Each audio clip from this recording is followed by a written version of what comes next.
Sejam muito bem-vindos a todos que estão chegando aqui no canal do Pós-Venda. Meu nome é Olavo Centeno e a gente fala por aqui sobre o dia a dia do pós-venda de concessionárias nesse nosso Brasilzão. O tema do vídeo de hoje vai ser sobre curativos paliativos que podem custar muito aí para o seu pós-venda. Se vocês gostarem aí desse conteúdo, puxa, considere se inscrever aqui no nosso canal, ativando o sininho que fica aqui embaixo e, por que não, também compartilhando esse vídeo com seus colegas aí nas suas concessionárias. Bom, esse vídeo ele começa com uma pergunta forte. Você utiliza band-aid, curativos paliativos, que podem custar uma fortuna aí no seu pós-venda? Mas afinal de contas, né, do que eu estou falando aqui de verdade? A gente está falando aqui sobre implementar processos, soluções que pouco ou nada colaboram para o sucesso do teu negócio. Eu quero contextualizar um pouco aqui para que fique melhor. Contar uma história rápida.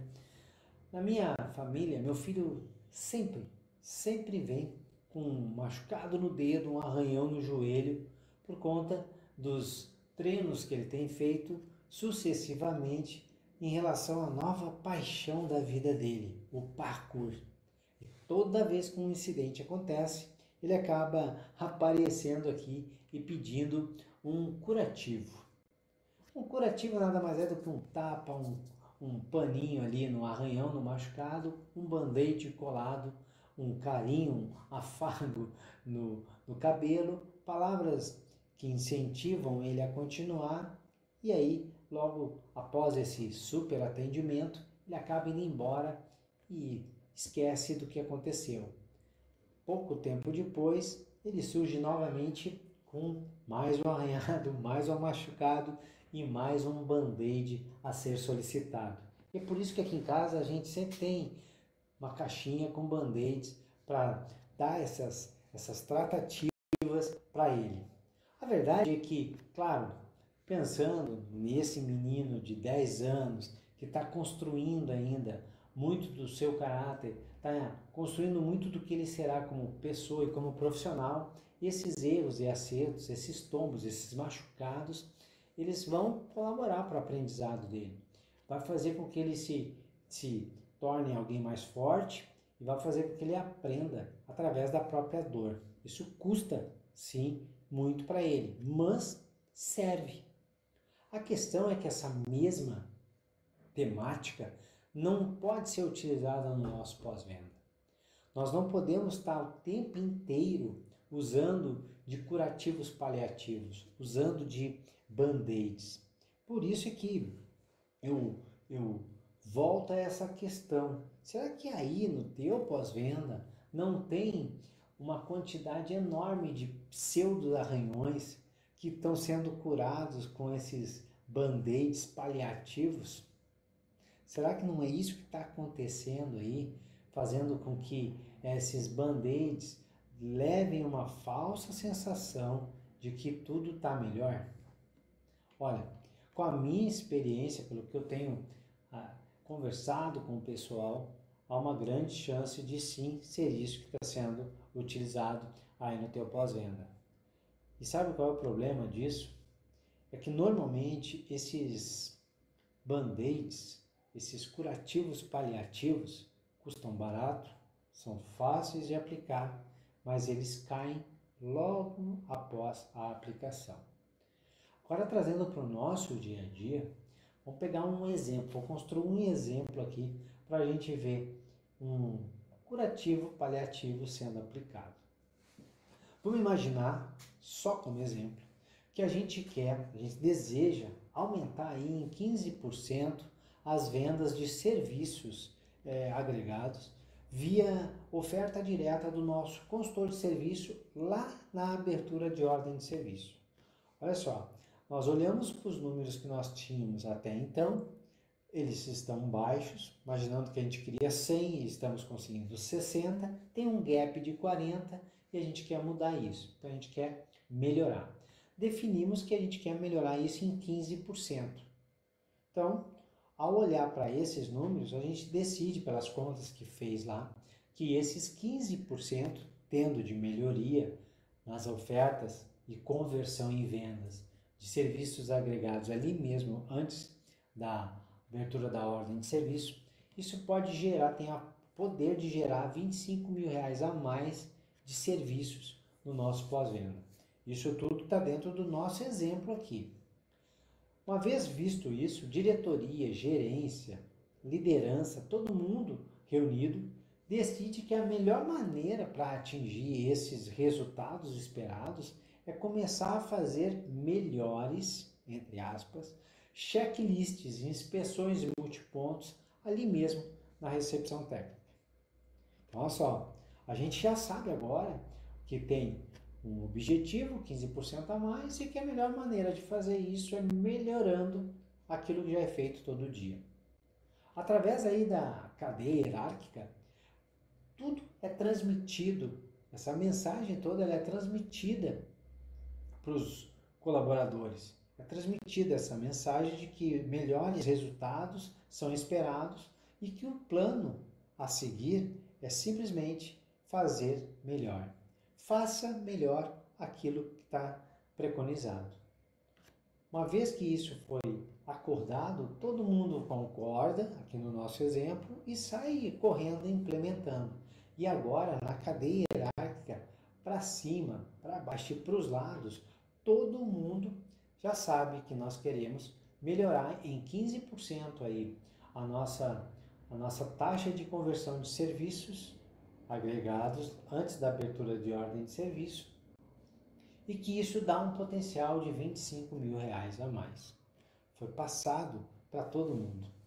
Pronto, a partir de agora a gente tem uma dor, um número abaixo do esperado e a gente tem um band-aid, uma reunião, uma decisão atrapalhada, corrida, um que fazer muito genérico sendo transmitido para toda a equipe e um band-aid sendo aplicado. Um curativo paliativo agora está lá. A questão é que vai passar o tempo e esse tempo passando, 30 dias depois, quando todo o time de gestão se reunir e olhar os relatórios financeiros e ir lá naquela linha, na linha onde está lá serviços agregados e olhar um número, quando todo mundo chegar lá, o que será que vão ter encontrado? Na maioria das vezes, números iguais ou até piores do que tinha antes. Agora, nesse exato momento, o nosso curativo paliativo, o nosso band-aid acabou de cair. Ele acabou de cair. Só que junto com esse curativo paliativo que foi para o chão, junto com ele, veio também, se mostrou um grande problema. O problema de que agora nós não conseguimos os tais dos R$ 25.000 de faturamento esperado. Lembra? Nós comunicamos a empresa toda. Muitas vezes isso foi feito até junto com o pessoal de campo das montadoras, naquelas reuniões em que todo mundo se reúne ali, os cases de sucesso são apresentados, aquela pressão é posta sobre a mesa e algumas decisões, planos, números, metas são decididas ali em 15, 20 minutos numa sala escura, uma apresentação de PowerPoint e cases sendo mostrados. Pois é. Agora, diretoria, titular da concessionária, todo o time, o cara de campo, nosso colega tão importante, o consultor de campo da montadora, o supervisor dele, o gerente geral e diretor de pós-venda da montadora que você representa, todo mundo esperou os R$ 25.000 a mais. Isso é um problemão, porque isso se tornou R$ 25.000 de vendas perdidas no mês. Se nós falamos que era possível, fizemos uma ação e essa ação não trouxe, foi perdido. R$ 25.000 no mês. Isso é uma dívida com o titular que é muito complicada de lidar. R$ 25.000 que nós não atingimos. Mas se fosse só isso, estava bom. Porque também são R$ 25.000 em equipamentos ou softwares que é necessário para a nossa empresa, para o teu pós-venda aí, e que não vão poder ser comprados. Está se esperando esse dinheiro. Pode ser também R$ 25.000 em treinamentos que não poderão ser ministrados. Sabe o que vai acontecer? São treinamentos, desenvolvimento de pessoal que vai ficar para o próximo trimestre, próximo semestre, talvez para o ano que vem. A lista ela é enorme de coisas que nós vamos ter que escolher e não fazer. Não atingimos o resultado, não vamos poder fazer. Nós vamos ter que escolher. Pode ser uma despesa única lá, qualquer coisa, um equipamentinho qualquer. Pode ser um tipo de software que nós precisávamos e poderíamos agora fazer a assinatura mensal dele, que também não vai acontecer. Seja qual for a escolha do que não vai ser possível fazer, a verdade, o certo mesmo, é que nós não deveríamos ter que fazer essa escolha. A verdade é que o pós-venda, ele não pode viver da tal da cultura do curativo paliativo. O que nós não precisamos no nosso pós-venda é de band-aids. Mas o que nós precisamos de verdade? Nós precisamos é de uma visão estratégica. Nós precisamos é de um plano de ação robusto. O que nós precisamos é de monitoramento. Pelo menos desses 3 pilares. É disso que nós precisamos. Mas eu vou além. O que nós precisamos de verdade, nós precisamos, primeiramente, olhar para os números que geraram a dor lá no início. Eu falei lá no início, 100 era a nossa meta. Estamos fazendo 60, tem 40 que não está sendo atingido. Tem um gap aqui. E em vez de tomar decisões no achômetro, em vez de tomarmos decisões na pressão de uma sala com uma meia dúzia de pessoas, nós precisamos olhar para a história que os números estão nos contando. E mais do que isso, nós precisamos trazer para a conversa os verdadeiros protagonistas dessas histórias. E quem são os protagonistas de um serviço agregado que não está sendo ofertado ou que não está sendo convertido para venda no atendimento na consultoria técnica? Temos 2 grandes protagonistas. Um protagonista 100% interno e um externo. O interno é o nosso consultor de serviço, o cara que atende. Nesse nosso exemplo, nós podemos ter exemplos em que o protagonista é o consultor de balcão de venda de peças. Nós podemos ter o exemplo que o protagonista é o pessoal de acessórios, é o nosso próprio técnico, quando ele, junto com o consultor ou isoladamente, quando a empresa só o faz assim, conversa com o cliente. É entender a história que esse protagonista tem para contar. Porque uma vez que não está sendo convertido algo, esse protagonista tem muito para nos dizer o porquê não está conseguindo.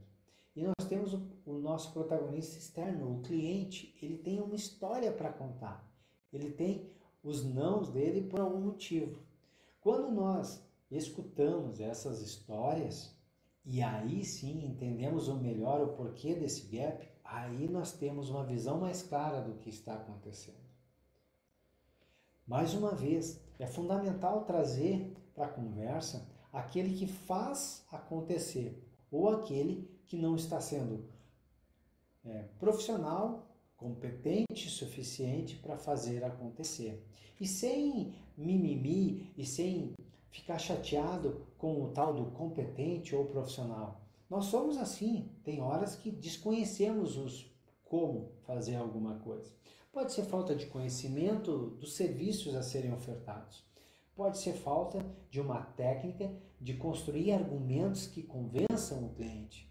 Pode ser falta de habilidade para contornar as objeções dos clientes. Pode ser, na verdade, uma incapacidade financeira da empresa em poder proporcionar as melhores condições para que os clientes digam sim, eu vou ficar com esse serviço.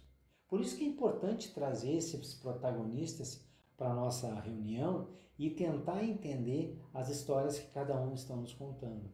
Porque esses 40 que nós não estamos conseguindo, eles só estão ali por algum motivo. E a partir do momento em que nós entendemos os porquês, agora nós podemos ter uma visão estratégica. E com uma visão estratégica clara, nós podemos construir um plano de ação. E um plano de ação sem ter o que fazer, quanto fazer e quem vai fazer, não é um plano de ação. No mínimo, esses 3 elementos tem que ter ali. E por que tem que ter esses 3 elementos? Porque com esses 3 elementos, a chance de sucesso ela é maior. E viu por que é importante ter trazido os protagonistas para a conversa? Porque agora que a gente ouviu eles e o plano de ação estratégico foi criado, a gente entende que são eles que vão implementar isso ou serão eles que receberão algum tipo de ação para melhorar sua performance. Pode ser treinamento, pode ser um conhecimento passado. Não confunda passar conhecimento, informação sobre produtos e treinar, vender esse produto. Conhecimento e treinamento são coisas bem distintas. Conhecimento podem ser absorvidos, assim como nós estamos fazendo agora. Uma pessoa passa uma informação, a outra recebe essa informação e passa a detê-la e vai utilizar da melhor maneira possível. Treinamento é pôr em prática esse conhecimento que ele conhece e entender os resultados, ficar olhando os resultados atingidos e ir melhorando esse conhecimento sendo posto em prática. Isso é treinar.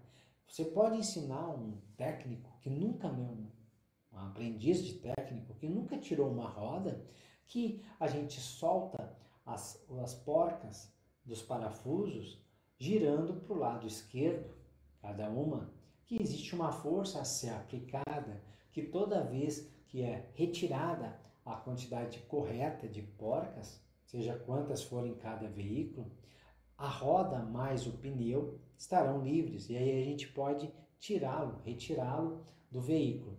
Isso é passar conhecimento. Agora, tem que botar em prática, fazer várias e várias vezes isso, se aperfeiçoar, fazer mais rápido e com mais qualidade, isso é treinamento. Quando a gente tem tudo isso, agora, visão estratégica e um plano de ação bem definido, só nos falta o plano de monitoramento.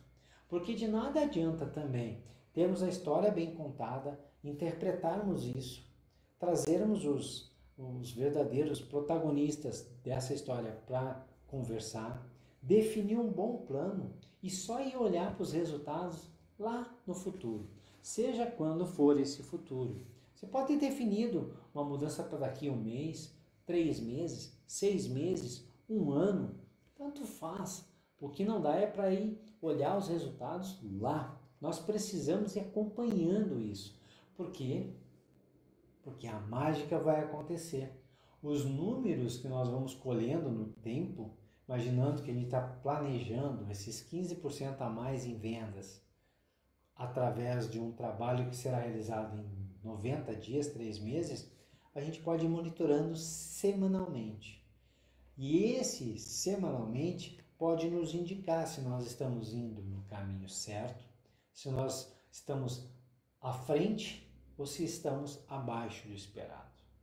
Qualquer um dos resultados que virão desse monitoramento vai nos dar a chance de redesenhar o nosso projeto, vai nos dar a chance de trazer os nossos protagonistas de novo para conversar e ir ajustando. E olha que coisa incrível, eu posso ter sim um profissional da consultoria técnica que está disparando e outro que está ficando muito atrás. E quando eu monitoro isso semanalmente, eu consigo trazer aquele que está performando muito para conversar com aquele que performa menos. E aqui a gente ter verdadeiramente uma sinergia. De nada adianta ter um monte de profissionais que têm a mesma função, se a gente não puder colher o melhor de cada um e compartilhar com todos. Passar essas experiências, essa inteligência coletiva. É só quando isso acontece que 2 mais 2 vira 5, vira 6 e nunca só 4. É fundamental ter isso aí no seu pós-venda. Ó, entender a história do porquê não está sendo atingido, trazer o protagonista da história para conversar, ter uma visão estratégica, criar um plano de ação bem definido, simples, sem centenas de milhares de coisas para serem feitas, simples, menos sempre é mais. E monitorar. Aí sim a gente tem um remédio sendo aplicado e nós vamos curar aquela dor lá atrás na sua raiz, lá na raiz da dor, e não retornaremos para essa dor no futuro. Isso é realmente trazer resultados sustentáveis e não um band-aid e não um curativo paliativo ali no seu pós-venda. Esse é o vídeo de hoje. Eu espero que tenha ficado algum insight bacana para vocês aí. Vocês possam compartilhar isso com seus colegas. E eu te pergunto, o que você fará daqui para frente? Vai continuar botando band-aids, curativos paliativos, ou vai resolver de uma vez por todas as dores que vocês têm aí? Sucesso, muitas vendas, e a gente se vê aí no nosso próximo vídeo. Tchau, tchau!